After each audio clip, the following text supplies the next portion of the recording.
It's February the 18th, 1878, and William H. Bonney, also to be known as Billy the Kid, is out riding drag 300 yards behind his boss, John Tunstall, somewhere in Lincoln County. Billy hears 2 shots, and John Tunstall, who is also his friend and his mentor, falls from his horse, cut down by a gang of men known as the Boys. Billy races up to his fallen friend. Stricken with grief and anger, Billy says, "Before this is done, I'm gonna get some of them." As a young boy, Billy lived in Silver City, New Mexico, with his mother and stepfather.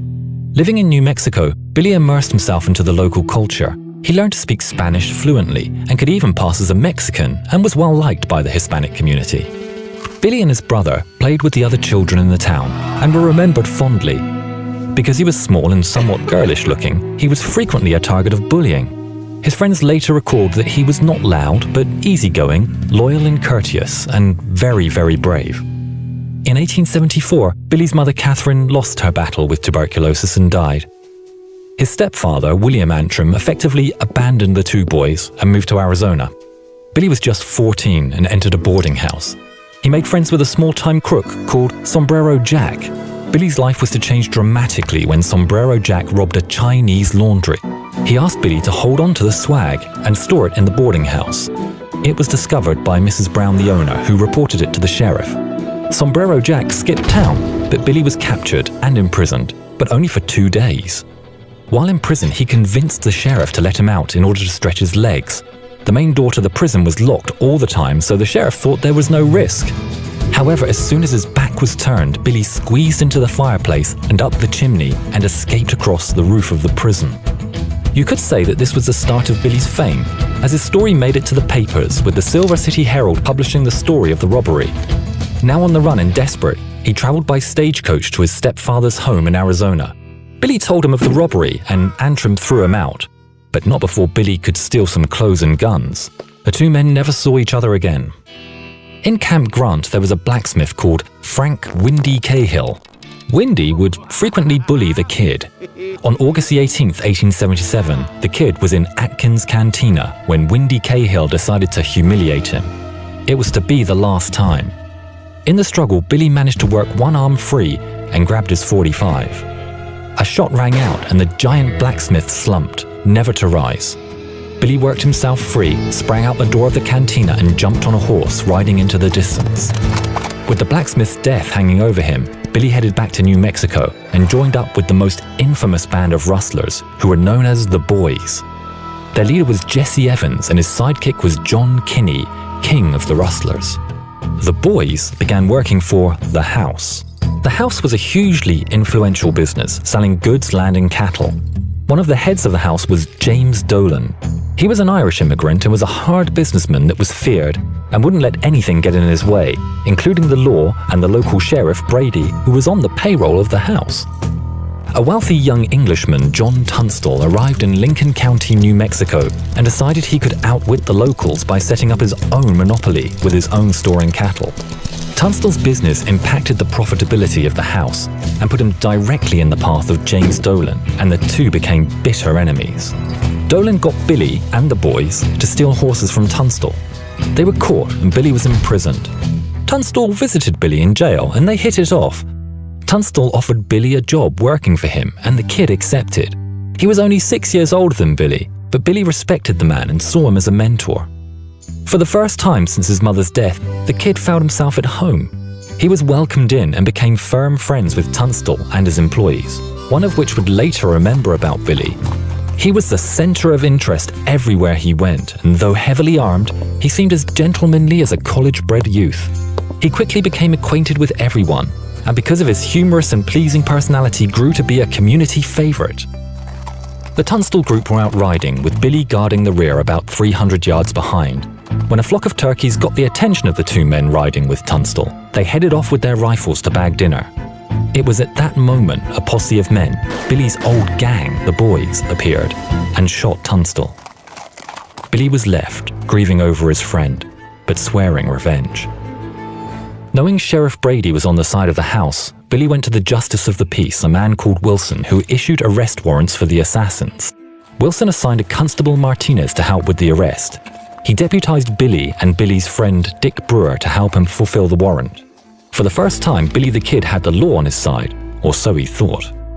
The three men rode into town and went straight to Dolan's store to arrest the assassins. Sheriff Brady was waiting for them and arrested the constable, Billy and Dick. The constable was released after a few hours, but Billy and Dick were kept in prison and missed the funeral of John Tunstall. When the men were finally released, they went back to the Justice of the Peace. He was frustrated at the sheriff obstructing the law in this way, and so he deputized Dick Brewer to fulfill the warrant. Brewer formed up his posse from friends of Tunstall, and that of course included Billy. They called themselves the Regulators. The Regulators then embarked upon a campaign of severe retribution against the men responsible for the death of John Tunstall. They took no prisoners. They knew that the law would not prosecute anyone they brought to justice, and so they took it upon themselves to serve justice swiftly and directly. They even hid behind a wall, ambushed and killed Sheriff Brady and his deputy. The Regulators did not escape without casualties, with Billy being wounded in the side and the loss of his friend, Dick Brewer. With lawlessness in Lincoln County and the situation becoming more notorious, Washington got involved. The government appointed a new governor, Lew Wallace, who revoked the legal status of the Regulators, and they effectively became outlaws, and Billy was indicted for the death of Sheriff Brady. The Lincoln County War came to a climax when Billy and the Regulators were holed up in a house in Lincoln next to Tunstall's store. The house belonged to Tunstall's lawyer. James Dolan and his men surrounded the house and a siege began. But this time, Dolan enlisted the support of the military from Fort Stanton. Billy stepped forward as a leader and put together a plan. At 9 p.m., they dashed out of separate exits and made a run for it. Billy and some of the Regulators made their daring escape into the darkness. From now on, it would be Billy who would shoulder the blame for the Lincoln County War. He was a wanted man. The Kid and his Regulators managed to steal some horses and escape. They rode to Fort Sumner. Fort Sumner was an old army fort that was no longer occupied by the army, but was now populated by Mexicans. It was an ideal spot for the Regulators to hide out. Billy was at home with the Mexicans, and the men partied and danced with the local girls. Some of the Regulators were tired of life on the run and left the group. The time of the Regulators was over. The new governor had offered amnesty to the combatants of the Lincoln County War. However, as Billy had been identified as the killer of the sheriff, he was excluded from the amnesty. He didn't qualify for the pardon, and so the only choice he had to live a somewhat peaceful life was to make amends with his former enemies. Billy rode back into Lincoln County to parley with James Dolan and the House. The meeting was tense, but they agreed a truce. After the truce was signed, the men celebrated by drinking. Billy held back from drinking, but accompanied Dolan and his men as they headed out onto the street. While on the street, they encountered Huston Chapman. Chapman was an attorney who was going after the House. Billy knew a fight was brewing and tried to get away, but was stopped by Dolan's men. Chapman was shot and killed. At the first opportunity, Billy made his excuses and rode out of town. The governor was outraged at the shooting of Chapman. Bill arranged a meeting with the governor and promised to submit himself for arrest and testify in court against Dolan and his men. Wallace said, "In return for your doing this, I will let you go scot-free with a pardon in your pocket for all your misdeeds."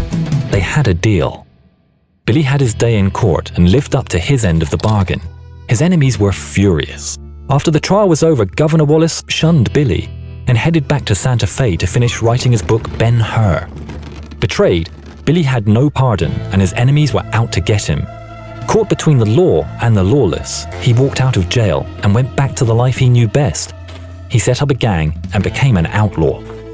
Pat Garrett, an exceptionally tall, thin man, an ex-buffalo hunter and cowboy, was elected as sheriff of Lincoln County. He was determined to bring Bill to justice. Garrett tracked Billy to a place called Stinking Springs.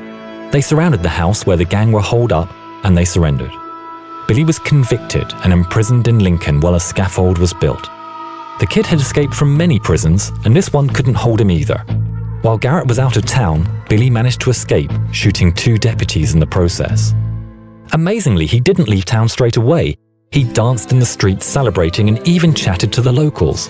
Many people still liked Billy and had sympathy for him. One townsman thought he should stop Billy and went to get his gun, but his wife stopped him and probably saved his life.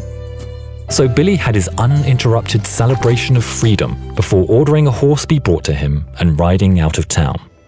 The next day, Garrett returned to the mayhem that Billy had left behind. He must have been furious, but he coldly calculated what he had to do next.